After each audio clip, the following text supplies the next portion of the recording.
Hi மக்களே, நம்ம இப்போ வந்து இந்த பானையை வச்சு கரையான் தான் உற்பத்தி பண்ண போகிறோம். அது எப்படி பண்ணலாம்னு பார்க்கலாம். முதல்ல பானையில் கொஞ்சம் தண்ணி ஊற்றி வச்சுட்டு, அப்புறம் அதில் அட்டை நெட்டி, நான் ஒத்தி தான் வீடியோ எடுத்தனால கொஞ்சம் வீடியோ அப்படி தான் இருக்கும், கொஞ்சம் அட்ஜஸ்ட் பண்ணிக்கோங்க. அட்டை அப்புறம் நெட்டி எல்லாத்தையும் போட்டு, சணல் சாக்கு இருந்தால் சணல் சாக்கு போடலாம். என்கிட்ட சணல் சாக்கு இல்லை. சணல் சாக்கு போடலான்னு ஒன்றும் பிரச்சனை இல்லை. நான் அட்டையும் நெட்டியும் மட்டும் போட்டேன். நீட்டாக போட்டு அந்த பானையில் அந்த நெட்டியும் அட்டையும் முங்குத அளவுக்கு தண்ணி பிடிக்கணும். தண்ணி பிடிச்சிட்டு அதை கமத்தி வச்சாலே போதும்.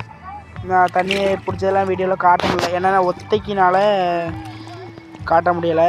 தண்ணியை பிடிச்சிட்டு நீட்டாக அந்த பானையை மட்டும் கமத்தி வச்சாலே போதும். கமத்தி வச்சுட்டு அதை எப்படியும் பாதி தண்ணி வெளியே தான் போகும்.